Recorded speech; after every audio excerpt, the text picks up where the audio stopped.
Pada video ketiga ini saya akan membahas tentang faktor bentuk lahan. Berdasarkan pada definisi bentuk lahan yang akan saya gunakan ya, yaitu fungsi dari relief, ya, proses, material, struktur, dan waktu. Ya.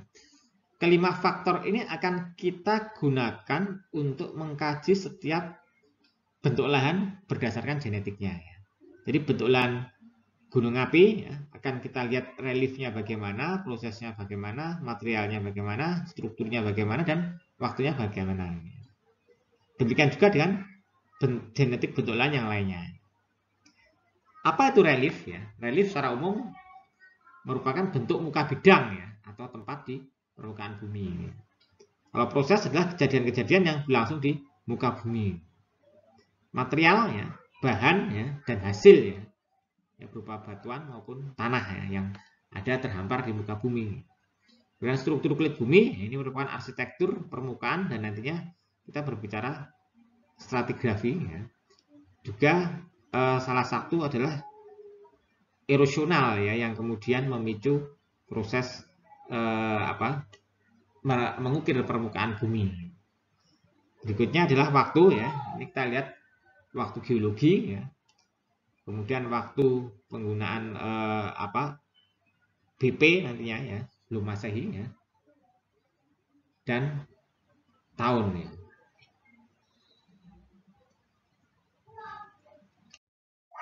Pertama adalah relief. Relief adalah bentuk muka bumi yang didasari oleh adanya perbedaan ketinggian secara relatif antara suatu tempat dengan tempat yang lainnya. Jadi beda tinggi yang menentukan ya terkait relief ini. Relief bisa kita tinjau dari situasi topografinya. Situasi topografi secara posisi ya, bisa kita bagi ya, kita kelompokkan dalam wilayah puncak ya, kemudian lereng atas, lereng tengah, lereng bawah, dan berikutnya dasar lembah. Jadi sebuah profil relief ya, itu dari puncak sampai dasar lembah ya. Tengah-tengahnya ada lerengnya. Dan kalau kita lihat dari ketinggian absolut, ini bisa kita kelompokkan ya. Kurang dari 200 meter di atas muka laut, 200 sampai 500 meter di atas muka laut, kemudian 500 sampai 1500 di atas meter di atas muka laut ya. Berikutnya lebih dari 1500 meter di atas muka laut. Nah ini situasi topografi ya terkait dengan relief. Posisi topografi yang tadi ya, yang terkait dengan ketinggiannya ya, ini akan memiliki ya pengaruh terhadap keterbukaan dari sinar matahari maupun jarang terkena oleh sinar matahari. Keterbukaan ini bisa kita lihat dari posisi arah mata anginnya. Jadi matahari ya, secara dari sudut pandang wilayah yang spesifik ya, yang lebih sempit ya, ini bisa kita lihat ya, ada perbukitan yang dalam seharinya ya, dia bisa selalu tersinari matahari secara langsung. Tetapi ada juga tubuh lahan yang sama sekali tidak terkena cahaya matahari secara langsung. Bisa jadi karena dia tertutup ya oleh bukit yang lainnya. Nah, permukaan yang sering dan yang jarang tersinar matahari ini nanti akan memiliki perbedaan dalam laju pelapukan. Nah, ini dalam sudut wilayah spesifik ya, itu tadi posisinya dia menghadap kemana, yang bisa secara langsung ya terkena sinar matahari dalam setiap harinya, setiap waktunya ya. Kalau kita pandang dari sudut global ya, ini akan terkait dengan adanya rotasi ya, dan revolusi ya, terhadap matahari. Nah, kalau kita melihat ya belahan bumi ya di wilayah tropis ya, ini kadang akan ada posisi matahari ya di bagian atas dari khatulistiwa ya, maupun ada di bagian bawah dari khatulistiwa. Nah, ini akan berpengaruh ya di dalam periode tahunan ya, bagaimana ruang wilayah permukaan bumi ya, berdasarkan topografi ya, tadi akan merespon penyinaran dari matahari ini. situasi topografi yang lainnya adalah bentuk lereng.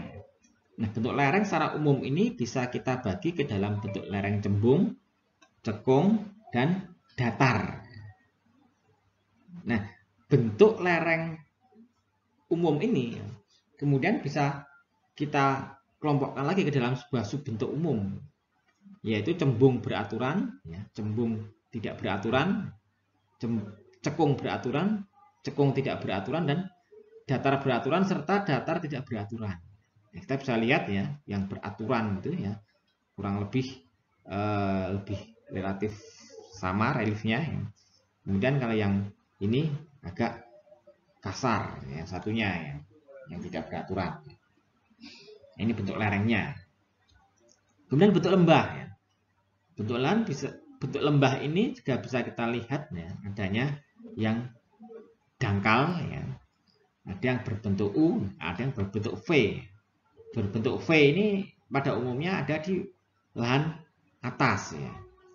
Dia memiliki relief yang kurang lebih topografinya saling memiliki ketinggian yang jarak tinggi antara lembah dengan puncak itu sangat jauh ya. Sehingga membentuk lembah V ya. Kemudian di bawahnya ya, bagian tengah ya, itu membentuk lembah U. Kemudian di bagian hilir ya, mendekati wilayah-wilayah pantai itu kurang lebih lembahnya adalah dangkal ya, atau lembah terbuka ya. Di sini beda tinggi ya, itu sudah tidak begitu tajam, ya, tidak begitu mencolok. Situasi topografi yang penting ya, yang paling penting ini adalah lereng ya. Lereng. Jadi kalau kita lihat di sini ada hubungan antara relief, lereng, dan beda tinggi. Ini hubungan secara umum ya. Secara umum ketika kita identifikasi wilayah ya. Jadi ada unit relief datar atau rata ya. Ini kriteria kemiringannya kurang lebih datar, hampir datar ya. Ini lerengnya antara 0 sampai 2%. Beda tingginya antara yang titik terendah dengan titik tertinggi di unit relief tersebut itu kurang lebih 5 meter. Kurang dari 5 meter. Kemudian kalau unit relief berombak ya, ini kriteria lerengnya adalah landai ya. Kemiringan lerengnya antara 3 sampai 7%. Ya, beda tinggi ya di unit relief tadi antara puncak ya, dengan lembahnya ya, puncak tertinggi dan lembah terendahnya itu antara 5 sampai 50 meter. Nah, ini terus ya bergelombang ya. Ini kita kenal sebagai miring ya. Kemudian lerengnya antara 8 sampai 13%. Ini bisa kita lihat di sini suatu wilayah ya pasti akan terletak pada posisi unit relief yang tertentu ya. Kalau wilayah-wilayah pesisir ya, pada umumnya dia terletak pada unit relief yang nomor 1. Tapi kemudian kalau wilayah misalnya di daerah gunung api atau di pegunungan ya, yang lainnya ya itu bisa jadi ada di yang sangat terjal, ada yang sangat curam, ada yang sangat bergunung ya. Jadi unit relief ini ya, jadi area yang membatasi sebuah relief ini bisa kita kriteriakan lerengnya seperti apa, apakah dia datar, landai, miring, ya, curam. Ya. Penentuan dari landai, miring, curam itu ditentukan oleh adanya perbedaan lereng ya, dan yang kedua beda tinggi di unit relief tadi. Situasi topografi bisa kita lihat juga dari pola alirannya. Pola aliran yang ada. Nah, ini kita bisa lihat ini menggunakan foto udara ya, atau kemudian menggunakan citra satelit ya, atau menggunakan peta ya. Ini bisa kita lihat ya, pola-pola aliran yang macam-macam ini sebenarnya ditentukan oleh keadaan topografinya. Jadi situasi topografi dapat terlihat dari di sini. Ada pola dendritrik, ada pola paralel ya, ada pola radial ya. Pola radial ini cenderung dari sebuah puncak ya, ada situasi dari puncak kemudian menuju ke alirannya menuju ke lembah-lembah. Sebaliknya kalau yang sentripetal ini ya, ini fokusnya ke lembahnya ya. Jadi beberapa wilayah yang tinggi ya kemudian berakumulasi di sebuah lembah tertentu. Nah, ketika kita melihat ya, situasi ini ya di dalam foto udara, citra maupun peta, ya, ini kita bisa menduga ya, situasi topografinya itu seperti apa. Nah, setelah relief kita berbicara tentang material. Nah, material ini ada dua ya yang kita kaji di dalam bentuk lahan, ya, yaitu batuan dan tanah. Ya. Nah, batuan nanti akan dibahas detail di kajian geologi, sedangkan tanah nanti akan dibahas detail di kajian pedologi. Nah, apa yang bisa kita identifikasi dari batuan? Ya? Yang pertama adalah jenis batuannya. Ya. Apakah itu batuan intrusif ataukah itu batuan beku ekstrusif ya. Kemudian apakah itu batuan metamorf ya atau sedimen ya. Kemudian kita identifikasi juga tingkat pelapukan batuan ya. Nah, tingkat pelapukan ini kita lihat kurang lebih tinjauan secara vertikal ya. Jadi pelapisannya apakah di permukaan tadi masih masif ya, batuan segar ya, ataukah batuan segarnya sudah ada di dalam kedalaman kurang dari 50 cm. Nah, ini menguji seberapa segar ya batuan yang kita temukan ya dari permukaan bumi. Kemudian bisa kita tinjau juga dari liputan singkapan batuan ya. Yang ini bisa kita identifikasi dari citra penginderaan jauh. Misalnya pada sebuah area tertentu yang kita batasi ya, ada tidak singkapan batuan yang masih segar? Ya. Kalau tidak ada ya kita pilih wilayah itu berarti sudah mengalami proses pelapukan. Tapi kalau misalnya ada jarang, misalnya dalam area sekitar 30-100 meter ya. Kemudian liputannya dari area yang kita identifikasi dari citra itu hanya 2-10%. Jadi area tadi kita temukan singkapan batuan yang hanya 2-10%. Berarti ini kita anggap wilayah tadi adalah wilayah yang jarang. Ya, jarang singkapan batuannya. Tapi kalau misalnya liputannya antara 50-90% dari area yang kita kasih tadi, berarti sangat banyak. Berarti wilayahnya belum mengalami proses pelapukan yang kuat. Ya, kalau yang jarang tadi, berarti dia sudah mengalami proses pelapukan yang kuat juga wilayah tersebut. Nah ini identifikasi dari citra satelit. Material berikutnya adalah tanah. Nah tanah ini tubuh alami yang ada di bagian permukaan bumi, kurang lebih ya kedalamannya adalah ya sekitar tergantung suatu wilayahnya ya, tapi setidaknya lebih kurang 1 meteran ya. Tapi ada yang juga yang sangat tipis ya, ada juga yang maksimalnya ya tidak lebih dari ya sekitar 1,5 sampai 2 meter. Nah, ini kita lihat adalah ketebalan tanahnya ya. Yang kita lihat dari apa yang kita kenal sebagai horizon. Profil tanah itu melihat horizon tanahnya. Apa yang kita kaji dari horizon ya. Jadi ini ketebalan vertikal ya, dari lapisan tanah. Yang kita kaji adalah meliputi sifat fisiknya. Ya. Sifat fisik ini bisa kita lihat dari tekstur, ya, struktur, ya, kembang kerut, ya, permeabilitas, warna dan lain-lain. Jadi sifat yang visual ya, fisik dari tanah tadi. Ada kemudian sifat biologinya. Ya. Bisa kita lihat dari bahan organiknya, ya, organismenya, ya, dan lain-lain. Kemudian ada kimia tanahnya, kandungan bahan kimianya, ya, terus kapasitas pertukaran kation dan lainnya. Ya. Jadi ini banyak juga akan kita dalami di kajian tentang pedologi.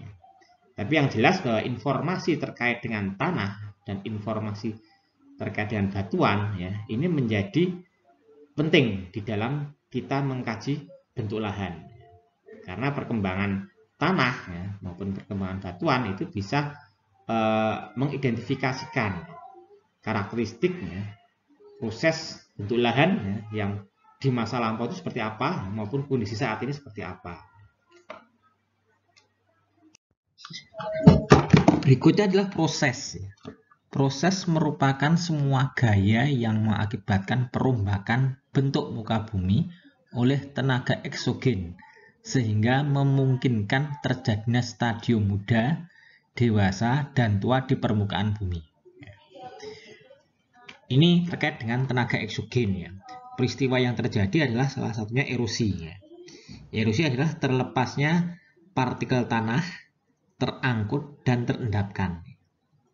Nah, ini kalau kita menggunakan foto udara ya, atau peta atau citra ya, untuk mengukur erosi ya suatu wilayah ya. Jadi kita harus punya sebuah area dulu ya, dan kita batasi dengan jelas ya. Kemudian kriteria yang akan kita lihat adalah seberapa luas area tersebut mengalami proses erosi. Jadi kalau kurang dari 25% luas area tersebut ya, tidak terlihat adanya erosi yang kuat, maka bisa dianggap tanpa erosi ya. Kemudian erosi ringan ya, itu terjadi di area sekitar 25-50% dari luas area ya. Kalau kenampakan erosinya 50-75%, maka dia masuk erosi sedang. Dengan area yang kemudian lebih dari 75% luas area, maka dianggap sebagai mengalami erosi berat. Nah, ini kita lihat dari sisi ruangnya ya, dari sisi ruang karena kita identifikasi dari permukaan, dari bagian atas permukaan. Berikutnya kita lihat ya faktor-faktor yang berpengaruh ya terhadap erosi ya. Ini sering dirumuskan ya dengan rumus demikian ya. E sama dengan R, K, LS, P, dan C ya. E itu adalah besarnya erosi yang akan terjadi. Jadi pendugaan erosi ya. Rumus ini digunakan untuk menduga suatu erosi yang terjadi. Faktor R ini adalah faktor yang berasal dari hujan ya. Hujan ini memiliki energi. Nah, ketika energi ya, air hujan ya dengan yang punya energi ini jatuh ke permukaan tanah, maka terjadi kekuatan perusak ya. Disinilah tanah kemudian akan terlepas. Ini makanya erosi adalah pelepasan ya partikel tanah ya, karena pelepasan itu terjadi karena adanya hantaman dari air hujan ini ya. Karena air hujan ini memiliki energi ya. Berikutnya dilihat dari potensi erosinya ya pada lahannya ya. Ya, kalau R tadi ya itu pada hujannya, kalau potensi lahannya adalah semua K, LS, P, C ya, ini adalah potensi lahan ya. Yang K adalah sifat tanah ya. Sifat tanah ini terkait nanti dengan sifat-sifat fisik ya, kimia ya, biologi tanah ya. Jadi karakteristik sifat tanah ya ini akan mempengaruhi pelepasan ya, ketika terbentur air hujan ya, dia akan melepas ya, atau tidak ya. Ini terkait dengan karakteristik tanahnya ya, sifat fisika, kimia, biologinya. Kemudian untuk pengolahan lahannya ya, ada pengolahan lahan dan pengolahan tanaman ya. Pengolahan lahan ini ada dua ya, LS dan P ya. LS itu terkait dengan panjang lereng ya, kondisi lerengnya. Jadi lerengnya itu seperti apa? Kalau P itu terkait dengan pengolahan lereng ya. Jadi kalau Anda melihat ya, pengolahan lereng itu seperti misalnya terasering ya, bentuk-bentuk teras ya, ada teras bangku ya, kemudian ada teras geludan dan sebagainya. Di sini adalah nilai P ya. Artinya lereng secara alami ya, dia punya karakteristik seperti apa, kemiringan lerengnya seberapa ya. Kemudian dilakukan pengolahan ya, dilakukan dengan misalnya penerasan tadi. ini faktor yang menentukan juga ya. Jadi kalau LS-nya misalnya lerengnya sangat miring tanpa pengolahan, ya, maka yang terjadi adalah erosinya sangat kuat. Ya. Tapi kemudian kalau tanah lerengnya miring ya, tapi kemudian dilakukan pengolahan ya, dengan pembuatan teras bangku ya, atau teras buludan dan lainnya ya, ini tentu akan menghambat laju erosi, sehingga erosinya juga akan melambat. Ya. Nah, sementara kalau faktor pengelolaan tanaman ini akan terkait dengan jenis-jenis tanamannya. Ya. Tanaman apa yang ditanam di situ, ya. Karakteristik tanamannya ya meliputi perakarannya, ya. Kemudian daunnya, ya, karena daun ini nanti dia juga akan bisa menghambat kekuatan energi air hujan. Ya. Terus kemudian kalau akar, ya seberapa dalam akar, seberapa dangkal akar, ya, seberapa lebat akarnya, ya, semuanya tergantung dari morfologi tumbuhannya, ya, jadi jenis tanamannya ini. Nah ini ya terkait dengan faktor-faktor yang menyebabkan erosi. Ya. Nah ini erosi tanah disebabkan oleh air yang meliputi 3 tahapan ini tadi ya. Tahap pelepasan, ya, partikel tanah ketika terbentur air hujan, ya. Dan setelah terlepas ya, maka dia akan terangkut ya, air hujan tadi ya, ataupun oleh angin. Ya. Kemudian diendapkan pada kondisi di mana energi tersedia tidak cukup lagi. Jadi ketika air sudah mengalir kemudian pada tempat yang datar yang sudah tidak bergerak ya karena posisinya datar ya, dan kekuatan airnya lemah, ya, maka material tadi, partikel tadi, ya, partikel tanah ini diendapkan. Nah ini tahapan dari erosi. Selain erosi ada yang kita kenal sebagai gerakan massa. Nah, ini kalau secara umum orang menyebutnya ada yang longsor, ya. Tapi ada juga yang lebih ya mendefinisi sinonimkan gerakan massa ini dengan longsor lahan. Jadi gerakan massa ini adalah perpindahan massa tanah atau batuan dari kedudukannya semula akibat terganggunya stabilitas lereng yang disebabkan oleh gravitasi dan air sebagai agen yang mengangkut. Jadi di sini ada pergerakan ya, ada material yang digerakkan ya. Hal ini terjadi karena ketidakstabilan lereng. Kenapa lereng tidak stabil ya? Karena ada gravitasi ya, dan kemudian ada air sebagai agen.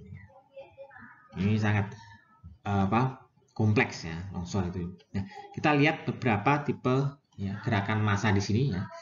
Ini ada beberapa gambar yang bisa kita lihat ya dari yang horizontal ini adalah materialnya ya, dari batuan, bahan rombakan, ya, kemudian tanah. Ya. Nah, tipe-tipe longsornya bisa kita lihat di sini.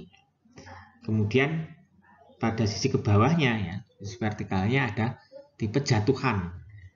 Jadi ini gerakan massa jatuhan ya, dengan material batuan, ya, bahan rombakan, ya, tanah. Kemudian ada yang aliran ya, dan tipe aliran.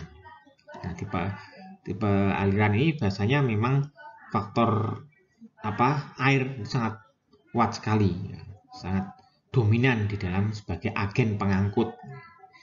Kalau yang jatuhan itu relatif pada lereng-lereng yang curam, lereng-lereng yang curam. Ya. Tapi kalau yang aliran ini lereng tidak selalu curam ya, tetapi faktor air yang paling dominan. Berikutnya ini tipe yang slide ya. Nah, slide ini ya sebenarnya yang kita kenal sebagai longsoran tadi ya. Ya, tapi dalam bahasa umumnya ya akhirnya longsor lahan itu menjadi kata umum bagi semua jenis tipe gerakan massa ya. Slide ini yang paling ciri utamanya adalah adanya bidang ya. Bidang yang menjadi gerakan ya. Jadi bidang ini ada ya, karena ada batuan yang masif dan di atasnya ada batuan yang kemudian sudah hancuran. Nah, bidang ini adalah yang kemudian terjadi akumulasi air di sini. Nah, sehingga di sini kemudian menjadi bidang gelincir. Nah, ini jadi bidang gelincir ini menjadi ciri dari slide ini ya. Tipenya ada yang rotasional ya, non rotasional maupun planar. Kalau materialnya sama ya, dari batuan ya, terus kemudian bahan rombakan dan tanah. Nah, kalau ini kita lihat ya, keterkaitan gerakan massa ya berdasarkan kecepatan gerak dan kondisi keairan tanah. Jadi gerakan massa ya tidak selalu terjadi terkait dengan kondisi air. Bisa terjadi pada saat kering. Ini, jadi kalau Anda lihat ya, ini yang gambar kiri atas soil script ini ya. Ini kondisi kering dan gerakannya lambat. Ya. Yang terjadi di sini yang bisa lihat adalah ya secara umum mungkin tidak akan kelihatan ya. Tapi ketika kita melihat pohon ya, yang kemudian pohon itu miring. Pohon itu miring ya, tetapi pohon itu punya gerak tumbuh yang selalu tegak lurus ke atas. Ya. Maka kemudian pertumbuhannya kita melihat loh, kok batangnya ada kemiringan ya, batang bagian tengahnya miring, kemudian pohonnya tegak lurus ke atas lagi. Nah ini bisa digunakan untuk menduga ya, bahwa ini terjadi gerakan massa di wilayah tersebut ya, dalam bentuk yang soil script ini ya. Jadi ini tidak bisa kita lihat ya, secara cepat ya. Atau misalnya Anda ada tiang listrik di situ ya, dia miring sendiri gitu ya, dari tanahnya tidak mungkin tiang listrik dipasang miring ya, dia pasti tegak lurus ke atas ya. Tapi kemudian ketika dalam waktu yang lama kok lama-lama miring ya, berarti ini bisa jadi ada soil script. Nah kita lihat kalau yang kanan bawah ya, ini yang mud flow ya, mud flow ini kecepatan gerakannya cepat ya, kondisinya basah. Nah, ini yang sering kadang ya, mud flow ini yang bisa kalau itu ada akumulasi air yang sangat besar ketika terjadi musim hujan, ini kadang kita kenal sebagai banjir bandang ya. Ya, banjir bandang sebenarnya ya memang sudah ada akumulasi material di dalam tubuh air ya, di dalam sungai ya. Material ini adalah kumpulan dari erosi-erosi kecil maupun longsor-longsoran di bagian hulu ya. Kemudian di wilayah-wilayah yang sifatnya perpindahan ya, antara lereng curam dengan lereng datar ya, aliran air ini nanti akan turun di wilayah itu sehingga membentuk ya semacam kipas aluvial ya, ataupun kipas koluvial ya, itu yang sangat luas ya, karena adanya dari wilayah yang sempit ya, kemudian melebar ya, dari wilayah yang miring kemudian datar ya. Nah inilah yang kadang banjir ya, tapi membawa material yang keruh ya. Material keruh ini ya terdiri dari lumpur ya, kemudian dari batu-batuan hasil dari proses erosi tadi ya. Nah ini proses longsoran ya, proses longsoran nanti menghasilkan apa yang disebut sebagai bentuk mud flow ya. Jadi ini aliran lumpur yang sangat besar ya, flow.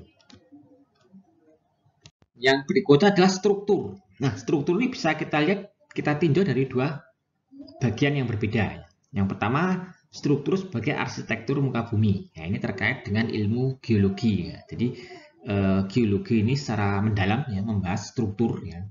Memang kita harus ingat kembali ya bahwa geomorfologi itu ya sebenarnya juga merupakan cabang ya, dari geologi ya. Sehingga kita tidak bisa lepas ya terkait dengan kajian geologi yang khususnya terkait struktur ini ya. Nah, nanti struktur ini menjadi yang penting ya, dominan di dalam proses geomorfologi. Nah, konsep arsitektur muka bumi ini secara umum ya kita kenal dengan adanya kekar, ya, adanya lipatan, ya, adanya sesar, ya, kemudian ada pelapisan, ya, ada ketidakselarasan. Ya. Ini macam-macam. Ya. Nanti sebagian besar akan dibahas detail di geologi. Ya. Nah, sementara konsep yang lainnya ya, adalah berbagai sifat muka bumi yang memberikan perbedaan bentuk erosi. Jadi ini tenaga-tenaga eksogen ya, yang memberikan perbedaan bentuk erosi. Nah ini misalnya ya, ini dari sebuah gambar ya. Ini titik awal dari erosi yang kemudian berkembang menjadi lembah. Jadi ini adalah material ya, hasil letusan gunung api. ya, yang masih baru ya. Kemudian ketika ada hujan ya, awalnya ya seperti itu ya. Hanya sebatas titik, kemudian akumulasi airnya bergerak ya, kemudian membentuk alur-alur ya. Nah, alur ini kemudian berkembang menjadi parit ya, kemudian menyatu ya, menjadi sebuah parit yang besar ya, kemudian menjadi sebuah lembah yang dalam. Nah, ini terkait dengan keadaan proses erosi di muka bumi ya. Nah, nanti beda lagi ya dengan mungkin lahan pertanian ya, beda lagi dengan lahan kehutanan ya. Nah, erosinya akan memiliki perbedaan bentuk ya, yang beragam. Tadi saya sampaikan ya, salah satu struktur itu ada kekar. Apa itu kekar? Nah, kekar itu adalah berupa retakan ya pada batuan yang belum mengalami pergeseran. Ini dapat terjadi karena proses tektonisme maupun non-tektoniknya. Prinsipnya ada retakan ya, tetapi belum mengalami pergeseran. Ya, jadi posisi retakannya antara yang retak atas dengan yang retak bawah itu masih menyambung. Ya, belum saling bergeser ya, atau retak sampingnya belum ada pergeseran. Itu yang kita sebut sebagai kekar. Berikutnya sesar ya. Nah, sesar ini adalah kekar yang sudah mengalami pergeseran pada bidangnya ya. Tadi saya sampaikan ya, kalau kekar itu baru rekahan ya. Tapi kalau kemudian rekahan tadi bergeser ya dari bidang yang merekah tadi ya antara satu sisi dengan sisi lainnya, maka ini kita kenal sebagai sesar. Nah, kita lihat ya wujud sesar di lapangan ataupun kita buat ya blok diagram ya. Sesar itu bisa semacam ini ya, ada yang turun, ada yang atas ya. Nah, ada bagian yang turun ke bawah ya, pasangannya naik ke atas ya. Nah, kalau di lapangan misalnya tampak ini sebuah aliran sungai ya. Aliran sungai ini, aliran tadi muncul karena adanya pensesaran di mana batuan ini terpisah ya gitu. Jadi sudah menimbulkan posisi pergeseran yang agak jauh ya. Sehingga posisi pergeseran batuan tadi ini kemudian menjadi wilayah yang rendah sehingga bisa dialiri oleh air. Nah, kalau kita lihat peta ya, peta sesar itu seperti apa? Ini sebagai contohnya, ini ada yang kita kenal sebagai sesar opak ya. Sesar opak ini di Jogja ya, meliputi dari wilayah Prambanan ya, ini di Sleman, berbatasan dengan Klaten ya, kemudian sampai ke arah Parangtritis ya, di Kabupaten Bantul yang dekat dengan wilayah pesisir ya. Nah, ini kalau kita lihat wilayah sisi kiri ini wilayah datar, kemudian sisi kanannya ini naik ke atas ya. Ya, jadi ada tubuh lahan ya, yang naik ke atas sampai setinggian lebih kurang perbedaannya 400 meteran ya. Nah, ini yang kenapa bisa naik ke atas, yang satunya tetap di bawah, yang satunya naik ke atas ya, karena ada sesar tadi. Nah, ini kalau dibuat peta ya kurang lebih semacam ini. Ini peta yang menggambarkan adanya sesar. Ini stratigrafi. Stratigrafi ini membahas tentang pelapisan endapan batuan. Karena ada endapan batuan, maka ini terkait batuan sedimen ya. Kajian ini ya, kajian stratigrafi ini meliputi tentang penyatuan penamaan ya, serta hubungan antar satuan ya, baik secara lateral maupun secara vertikal. Nah, di dalam geomorfologi ya, stratigrafi ini merekam proses geomorfologi. Jadi ini akan bisa ya melihat ya perkembangan bentuk lahan ya, perkembangannya seperti apa dari waktu ke waktu. Nah, biasanya stratigrafi ya, teman-teman di geologi itu menggambarkan dalam bentuk kolom stratigrafi. Nah, pelapisan-pelapisan batuan ini ya, ini juga menggambarkan umur ya. Kapan batuan itu terendapkan ya, jenisnya apa ya, kemudian karakteristik di batuan itu apa saja ya. Kemudian di atasnya ada endapan lagi yang lainnya ya. Seperti apa karakteristiknya? Ini nanti akan berlapis-lapis ya. Nah, ini yang kemudian bisa digunakan sebagai informasi untuk merekam terjadinya proses geomorfologi ya, dari waktu waktu. Berikutnya adalah kenampakan ya, stratigrafi ya dari di lapangan. Ya. Ya, ini ada beberapa ya. Yang pertama itu sebagian kiri atas itu adalah proses tektonisme ya yang mengenai ya gunung berapi ya sehingga terbentuk proses pengangkatan ke atas ya. Tapi kalau yang kanan bawah ini adalah pengendapan ya, dari hasil erupsi gunung berapi ya. Nah, ini di stratigrafi ini ya, identifikasi lapangan ini sangat penting sekali. Nah, coba Anda ini juga ada sedikit tugasnya. Hal-hal ini akan terkait dengan hukum-hukum yang selama ini dipelajari oleh geologi terkait dengan proses sedimentasi ini. Nah, sehingga di geomorfologi pun ya, ketika kita belajar mendalam tentang sedimentasi, ya, ini perlu memahami hukum-hukum ini. Dan hukum-hukum ini silahkan Anda cari definisinya ya, dan kemudian Anda uraikan ya, apa yang bisa Anda pahami dari definisi tersebut terkait dengan hukum-hukum tersebut. Berikutnya yang terakhir adalah waktu. Ya. Jadi kalau kita sudah sebutkan relief, proses, ya, material, ya, kemudian struktur, ya. Yang kelima ini waktu. Nah, waktu ini merupakan ya sebuah kronologi. Ya. Jadi kronologi bagaimana bentuk permukaan bumi ya, ini berkembang. Ya. Nah, waktu dapat mutlak ataupun relatif ya. Dapat beberapa tahun ya, ataupun berapa puluh tahun ya, atau bahkan ratusan ya, atau bahkan ribuan tahun ya, gitu.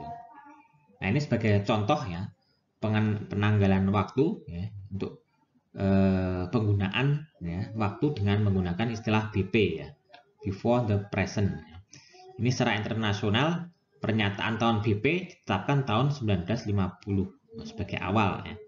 Sehingga kita identifikasi ini sedimen kapan, maka dia mundur dari 1950 BP ya. Jadi kalau digambar sebelah kiri ya, itu ada gambar umur ya, beberapa pengendapan ya, ini terkait dengan kehidupan manusia purba ya. Ada lapisan layer keplek ya, paling atas, bawahnya tabuhan ya. Kalau sisi kanannya Anda lihat umurnya ya, 6.500 ya tahun ya BP ya. Artinya bahwa dia 1950 mundur ke belakang ya, sampai 6.500 tahun.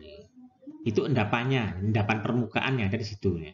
Semakin ke bawah ya, misalnya Anda lihat di yang lapisan terus ya, ini sampai 300.000 tahun. Nah, waktu ini ya penentuan umur secara pasti ya, secara akurat itu biasanya dengan metode penanggalan karbon ya, berdasarkan peluruhan karbon 14 ya. Ya, ini hanya bisa dilakukan di laboratorium. Jadi beberapa sampel tanah atau batuan atau material lainnya ya, kemudian diidentifikasi di laboratorium dengan menggunakan karbon 14. Ini baru akan diketahui ya umur pastinya ya. Kapan material itu mulai tersedimentasi di situ. Berikutnya ya terkait waktu, geomorfologi bisa menggunakan waktu geologi ya. Namun demikian ada batasannya ya. Karena nanti secara konseptual ya, bahwa yang dibahas bentuk lahan yang dibahas di geomorfologi itu hanya sebatas di zaman kuarter ya. Jadi ada di sekitar Holocene ya, Pleistocene ya. Namun demikian ya, informasi akan lebih baik ya ketika paham kondisi tersiernya ya. Ada konsep yang menyatakan seperti itu. Yang ini adalah potongan ya, ini potongan dari umur geologi ya. Jadi nanti dominasinya ya, kita berbicara geomorfologi itu ada di zaman kuarter ini ya, pada khususnya kala Holocene maupun Pleistocene.